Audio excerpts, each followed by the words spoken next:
Hey YouTube, how's it going? This is a two-part video. Gonna just quickly show how I added some shelves onto our pantry. I used to have the wire racks in there and they were cheap, and with a lot of weight they would bow and stuff. So yes, we have a very full pantry.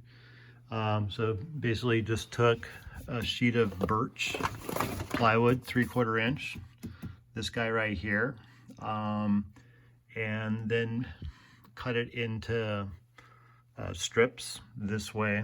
So I think it was about 16 inches, but just match what's there for your wire shelves.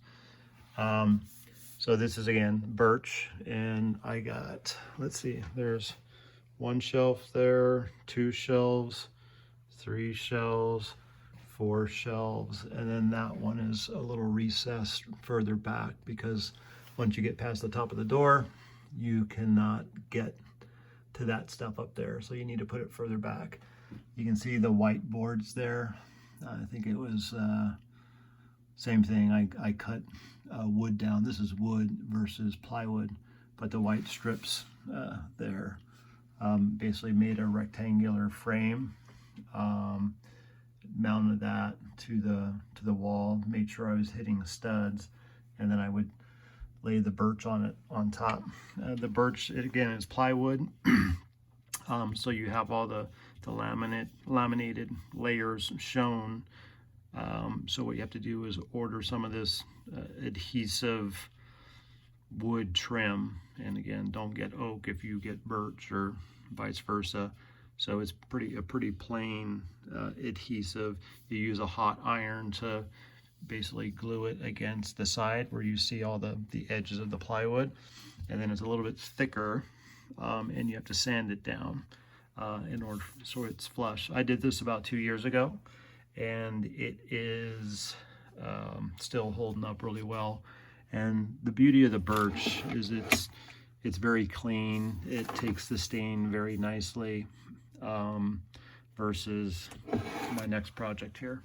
So anyway, that's putting shelves in. Sorry I'm so zoomed in, but this is just the pantry, and that's the door. What I did last weekend was build a spice rack, because we have spices everywhere in every cupboard and we can never find them, and we have 5 bottles of oregano or basil, and finally decided to build a rack to fit everything. The door is 30 inches wide, the door itself, 30 inches wide by 80 inches tall. And what I decided to do is basically come in 2 inches from the side. So the door is 30 by 80, the rack is 26 wide by 76 tall. And it actually works out very nicely. You use a lot of the door, and there's other reasons I'll get to in a minute that you want to do that. I should have done something more similar to the other project over here. I used basically cheap wood. So let me come over here. I went to Lowe's and bought a bunch of these guys. It's a white wood.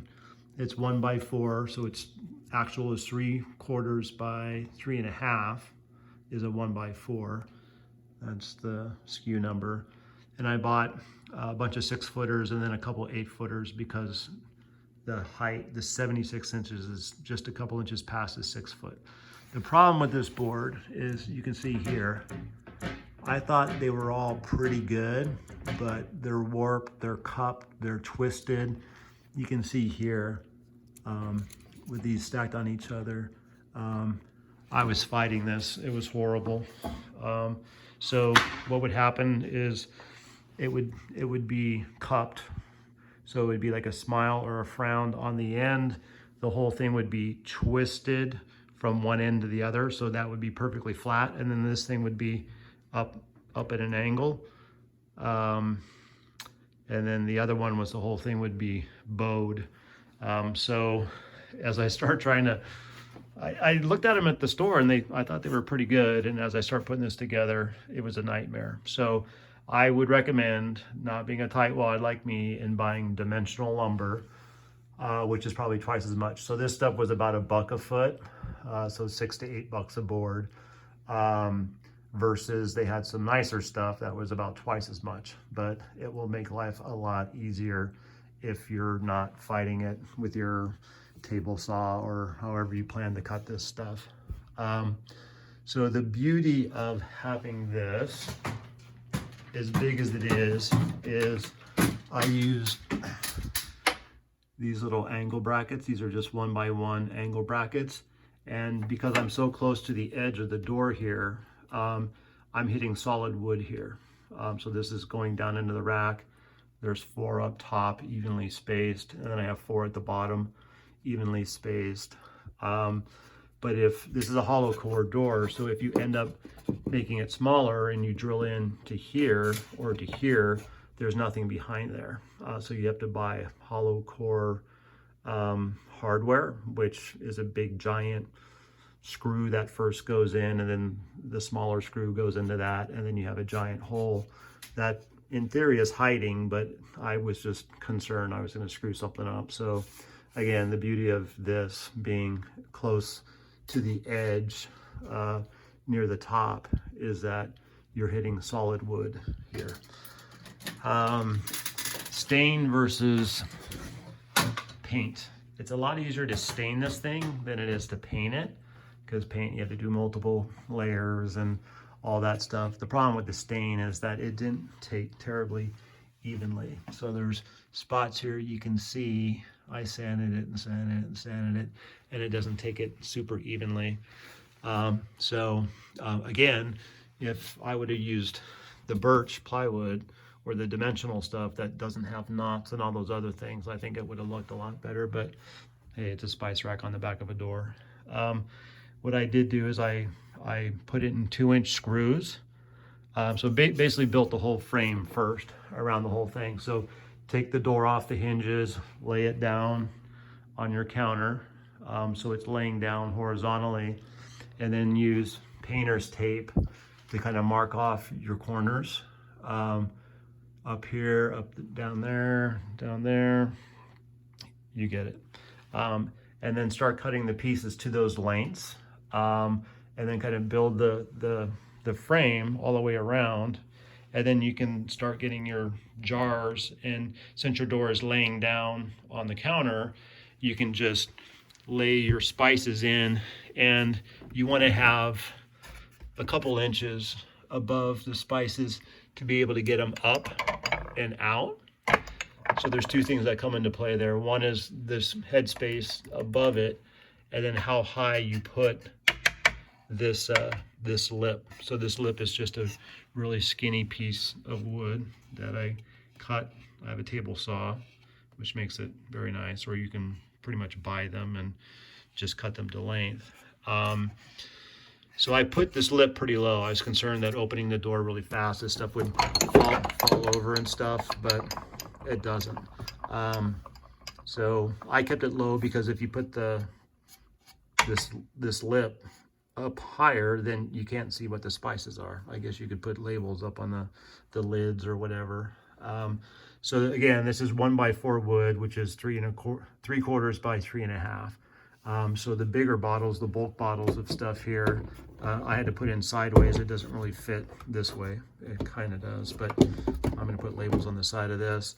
So the bigger bottles, I started at the bottom, and then I got kind of the next higher up spices here, and then, did this little dog leg here for the doorknob. It wasn't too painful. This is one solid piece on the right side, going all the way top to bottom. And then it's basically 3 pieces on this side. So it goes the first part down. I stayed 2 inches away from the doorknob as well. So from here to here is 2 inches, here to here is 2 inches, 2 inches here. And that just gives you enough room to get in there. Make sure you sand all this stuff so there's no sharp edges if you're grabbing the knob. So I kind of build all that first, and then just start doing the shelves from bottom to top and spacing them. We have a whole bunch of these spices from Savory Spice, love them. Did a bunch of those heights and then kind of whatever was left over was on the top. I did build some little spacers, a spacer behind. So you can see this is just a piece of wood that I stuck behind there, just so these don't, there would have been a lot more slop. And the other thing you really could do if you wanted to, is you could put a whole nother row behind here and then just label the lids, and then you'd have a whole second set. But that's a whole lot of spices. We haven't filled this up yet. We have a bunch more to put on here, so who knows, we may do it. Let me look at my list of stuff I wanted to talk here. Oops. Sorry about the camera work. I'm trying to look at two different things here. Let's see, anything else? Oh, yeah, I countersink the screws. I'll talk that in a second. Let's see. So the screws on the ends that are holding all the horizontal shelves, I did put in wood plugs. So I basically drilled a pilot hole and then cut a 3/8 inch with a spade bit, about halfway thickness down in there. And so I pre-drilled it, put the 2-inch screw in here, put in a 2-inch screw here, and I tighten them up multiple times because they kind of loosen up a little bit. So over the course of a day, I made sure they were all super tight before I put the plugs in. I would hang this and make sure and do a dry fit before you put the plugs in. If you do have to modify something, like let's say it hits right here or something, once you put those plugs in, you're pretty much committed. So I wouldn't put in the plugs and sand them down and stain it until you dry hang this thing and make sure it's good. What else? Oh, and to mount it, what I did is I just stacked up some scraps of wood on this side and on this side to get it exactly where I want. Again, I had painter's tape showing all the corners, so I knew exactly where I needed to get to. But yeah, I would dry fit it and make sure it's all good before you put in these, if you use the buttons or whatever you want to use. These are just wood plugs, 3/8 inch wood plugs, fit perfect for the heads of the screws. What else? I know there's something else I wanted to say. Let me back up and look at my list.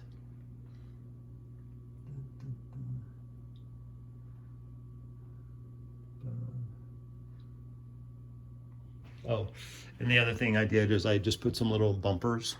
I don't know if you can see them, but basically like it's a little clear thing like you put underneath a coaster so it doesn't scratch your counter, just so it's not banging on the door. So anyway, it turned out well. Again, I would have, if I could do it all over again, I would have bought better wood so I wasn't fighting it. And you know, I like the stain, but it just didn't take very evenly here. So anyway, that is it. Thanks, YouTube. Enjoy and good luck.